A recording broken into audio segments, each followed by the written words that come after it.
تو اللہ تبارک و تعالیٰ نے اس امتی پر بھی روزے کو فرض فرمایا، چونکہ یہ امتی تمام امتیوں سے بہتر امتی ہے، اور یہ جناب رسول کریم صلی اللہ علیہ وسلم کی امتی ہے،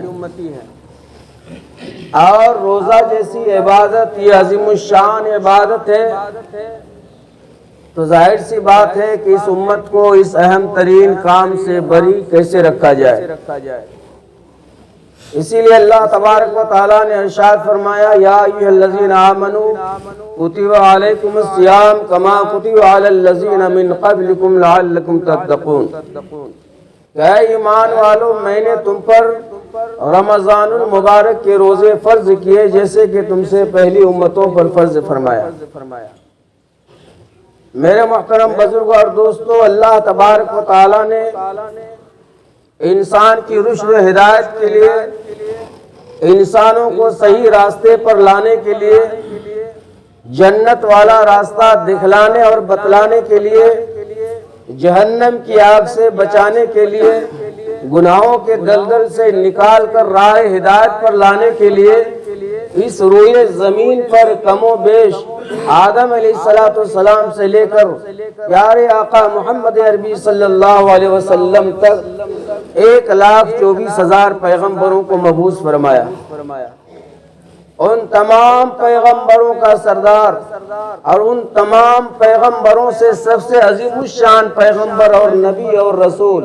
ہمارے اور آپ کے آقا جناب محمد عربی صلی اللہ علیہ وسلم کی ذات گرامی، آپ کو سرداری عطا فرمائی اللہ تبارک و تعالیٰ نے، اور آپ خاتم الانبیاء ہے، آپ کے بعد کوئی نبی نہ آیا اور نہ آنے والا ہے۔ تو گویا کہ تمام نبیوں کا سردار پیارے آقا صلی اللہ علیہ وسلم کو اللہ تبارک و تعالیٰ نے بنایا۔ اللہ تبارک و تعالیٰ نے اس دنیا کے نظام کو چلانے کے لیے مہینے بنائے ہیں، سال کے 12 مہینے آتے ہیں، مگر ان تمام مہینوں سے سب سے عظیم الشان مہینہ جو ہے وہ ہے رمضان المبارک کا مہینہ ہے، اور اس مہینہ کو تمام مہینوں کا سردار بتلایا گیا۔ اسی طرح سے میرے محترم بزرگ اور دوستو، اللہ تبارک و تعالیٰ نے انسان کی ہدایت کے لیے کتابی شکل میں 4 بڑی بڑی کتابیں نازل فرمائی، توریت، انجیل، زبور اور آخری کتاب قرآن مقدس، مگر ان 4 کتابوں سے سب سے افضل ترین کتاب، باقی رہنے والی کتاب قرآن مجید ہے۔ اس کتاب کو جو ہے تمام کتابوں پر اللہ تبارک و تعالیٰ نے فوقیت عطا فرمائی۔ تو اسی طرح سے یہ رمضان کا جو مہینہ آنے والا ہے 2 روز کے بعد، یہ بہت ہی اہم ترین اور مقدس مہینہ، مگر بزرگ اور دوستو کمی ہمارے اندر یہ پائی جاتی ہے کہ ہم یہ مہینہ آنے سے پہلے اپنی نیتوں کو ٹھیک نہیں کر پاتے۔ آج پورے عالم اسلام کے مسلمان جو ہے روزہ رکھتے ہیں، بڑے بھی رکھتے ہیں، مرد بھی رکھتے ہیں، عورتیں بھی رکھتی ہیں، چھوٹے بچے بھی رکھتے ہیں، لیکن جو آیت مبارکہ میں اللہ تبارک و تعالیٰ نے روزے کا مقصد بیان فرمایا ہے کہ اے ایمان والو میں نے رمضان کے روزے تم پر فرض کیے جیسے کہ تم سے پہلے لوگوں پر میں نے فرض کیا تھا۔ فرض کرنے کا مقصد کیا ہے؟ مقصد یہ ہے تاکہ تم متقی بن جاؤ، تاکہ تم پرہیزگار بن جاؤ، تاکہ اطاعت اور فرما برداری کی صفت تمہاری زندگی کے اندر آ جائے۔ لیکن میرے عزیزوں اور بھائیوں، دیکھنے میں اور مشاہدے میں یہی بات آتی ہے کہ ہم لوگ روزہ رکھنے کے باوجود بھی متقی اور پرہیزگار نہیں بن پاتے۔ پورے مہینے ہم روزہ رکھتے ہیں، صبح سے شام تک بھوکا پیاسا رہتے ہیں، جن چیزوں سے اللہ نے منع کیا ہے ان چیزوں سے رکتے ہیں، لیکن پھر بھی جو ہے عید کے بعد ہم جہاں سے چلے تھے عید کے بعد اسی جگہ پر پہنچ جاتے ہیں۔ نہ ہم نمازی بن پاتے ہیں، نہ ہم متقی بن پاتے ہیں، نہ ہم پرہیزگار بن پاتے ہیں، نہ حرام خوری ہم سے چھٹتی ہے، نہ حرام کاری ہم سے جو ہے دور بھاگتی ہے، جیسے رہتے ہیں اسی حالت میں رہ جاتے ہیں۔ جبکہ اللہ تبارک و تعالی ارشاد فرما رہے ہیں کہ لعلکم تتقون، روزے کا یہ مقصد بیان کیا گیا کہ اگر کوئی آدمی روزہ کو اختیار کرے گا اخلاص اور للہیت کے ساتھ، اگر روزہ کو روزہ سمجھ کر رکھے گا، محض اللہ کی رضامندی اور خوشنودی کے لیے اس عمل کو کرے گا، اللہ تعالیٰ فرماتے ہیں کہ وہ انسان متقی اور پرہیزگار بن جائے۔ تو میرے عزیز اور بھائیوں، نوجوان ساتھیوں، ضروری ہے کہ ہم روزہ سے پہلے اپنی نیتوں کو صحیح کریں، اس لیے کہ اعمال کا دار و مدار جو ہے نیتوں پر ہے۔ نیت ہی کے مطابق اللہ تبارک و تعالی جو ہے نیکی اور ثواب جو ہے مرحمت فرماتے ہیں، اور عبادتوں میں جو ہے نیکی اور ثواب کے فیصلے فرماتے ہیں۔ اگر نیت ہماری مضبوط رہی تو یہ روزہ ہمارا کام آ جائے گا۔ یقیناً اللہ کا کہا ہوا فرمان اور قرآن مقدس کی آیت کریمہ 100% جو ہے صحیح ہے، لیکن ہمارے عمل میں ہماری نیتوں میں کمی پائی جاتی ہے، جس کی وجہ سے ہم متقی اور پرہیزگار نہیں بن پاتے۔ ہم نیت کر لیتے ہیں کہ ہمیں جو ہے رمضان بھر جو ہے روزے رکھنا ہے، ہمیں رمضان ہی میں نماز پڑھنی ہے، ہمیں رمضان ہی میں اللہ کے گھر میں حاضری دینا ہے، اور رمضان کے بعد پھر ہم کو آزاد ہو جانا ہے۔ تو پھر اس کا نتیجہ یہی نکلتا ہے، اگر ہم نیت کو اپنا درست کر لیں، نیت کو اگر صحیح کر لیں کہ یہ جو مشق والا مہینہ آ رہا ہے، ایک مہینہ رمضان المبارک کا مہینہ، تو جس طریقے سے ہم رمضان المبارک کے مہینے میں ہم اللہ کے حکم کی پابندی کرتے ہیں، تو رمضان کے بعد والا مہینے میں بھی اسی طریقے سے زندگی گزارنا ہے۔ جس طرح سے ہم رمضان المقدس کے مہینے میں نمازوں کا اہتمام کرتے ہیں، اسی طرح رمضان کے بعد بھی کرنا ہے۔ جس طرح قرآن پاک کی تلاوت ہم رمضان المبارک کے مہینے میں کرتے ہیں، تو رمضان کے بعد بھی کرنا ہے، تو پھر جو ہے روزے کا مقصد ہمیں حاصل ہوگا۔ لیکن نیت ہی ہم جو ہے چھوٹی کرتے ہیں، اور نیت ہی پر اللہ تبارک و تعالی جو ہے فیصلے فرماتے ہیں۔ ایک بادشاہ تھا، ان کا نام ہے نوشیروان عادل بادشاہ۔ بہت زبردست جو ہے بادشاہ گزرے ہیں، اور بہت بڑی حکومت کا مالک۔ وہ ایک مرتبہ سیر و تفریح کے لیے جو ہے ایک دور دراز جگہ پر چلے گئے، اور تفریح کرتے کرتے وہاں جاتے جاتے ایک بہت بڑا باغیچہ اسے نظر آیا۔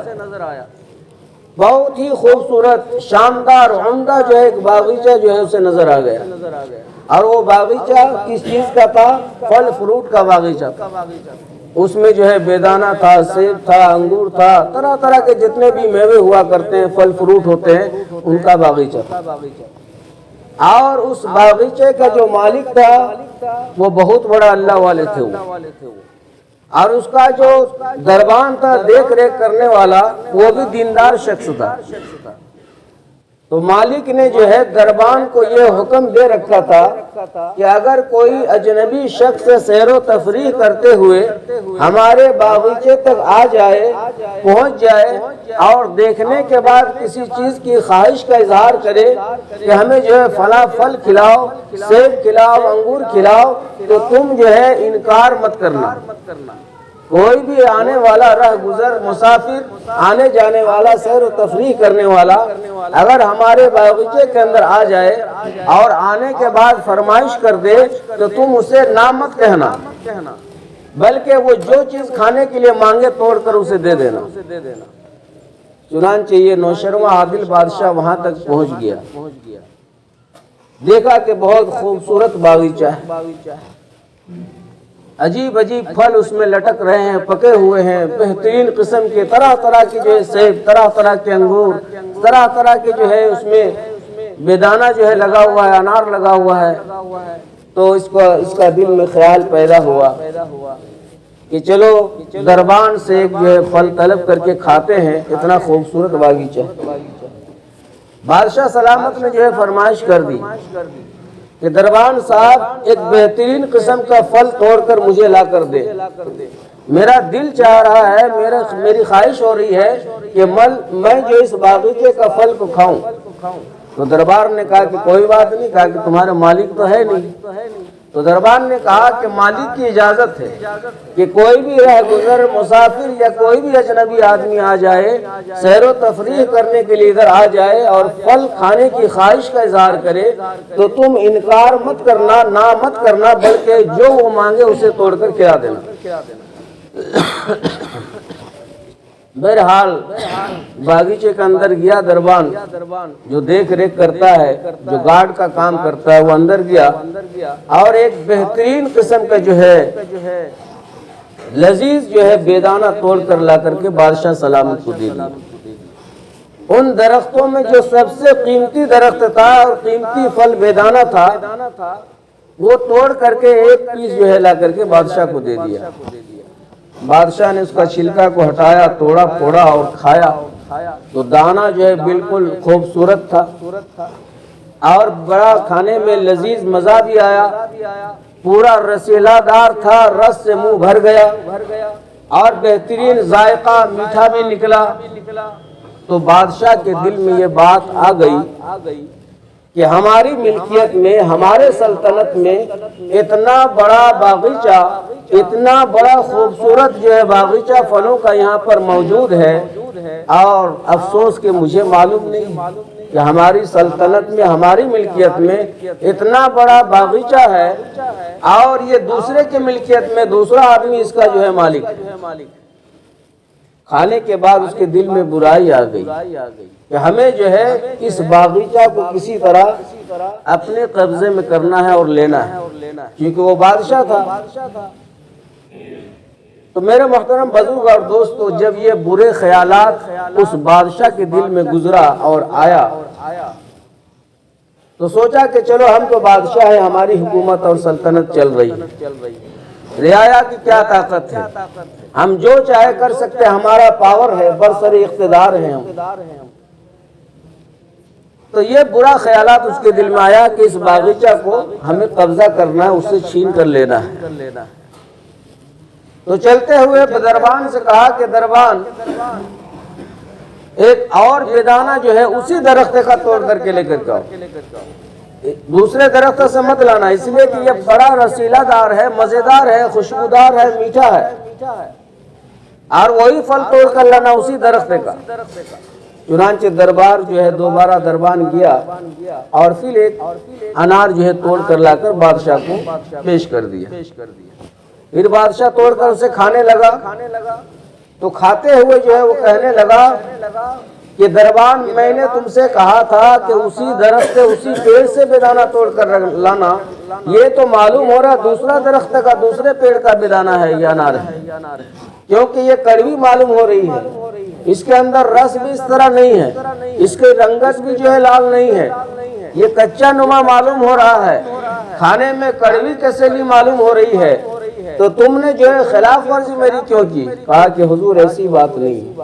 آئیے آپ آ کر دیکھ لیں، میں اسی پیڑ سے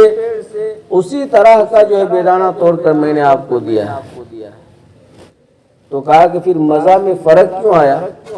جب ایک ہی درخت ہے، ایک ہی طرح کا پھل ہے، ایک ہی پیڑ کا یہ بیدانہ ہے، پھر مزہ میں جو ہے چینجنگ اور بدلاؤ کیسے آ گیا؟ کہا کہ اس کا علم تو میرے پاس نہیں۔ بادشاہ سلامت سمجھ گئے کہ یقیناً یہ ہماری نیتوں کا نتیجہ ہے۔ پہلے وہ کھانے کی نیت سے منگایا تھا، مالک کی اجازت تھی، توڑ کر لا دیا، کھایا، نیت میں کھوٹ نہیں تھی۔ دوسری مرتبہ جو پھل وہ منگایا اسی درخت کا وہ توڑ کر دیا، مگر نیت میں جو ہے فرق آ گیا۔ اب چھیننے کا اور قبضہ کرنے کی نیت اس کی ہو گئی، اللہ نے اس کے رنگ کو، مزہ کو، بو کو بدل دیا۔ تو میرے محترم بزرگ اور دوستو، بہت سارے حضرات ہیں کہ جو اس رمضان المبارک کے روزے رکھنے کے بعد ان کی زندگی کا کایا پلٹ جاتا ہے۔ رمضان کے بعد وہ نمازی بن جاتا ہے، وہ تلاوت کا اہتمام کرنے والا بن جاتا ہے، وہ جو ہے برائیوں کو چھوڑ دیتا ہے، کیونکہ یہ مہینہ جو اللہ نے نازل کیا ہم پر، یہ ایک مشق کرانے کا یہ سلسلہ ہے، پریکٹس کرایا جاتا ہے کہ تم ایک مہینہ جو ہے پریکٹس کر لو گے تو بقیہ 11 مہینہ اس طرح سے گزارنا تمہارے لیے آسان ہے۔ لیکن چونکہ ہم لوگ اپنی نیتوں کو صحیح نہیں کر پاتے، اور روزے کا جس طرح حق ہے اس طرح ہم حق ادا نہیں کر پاتے.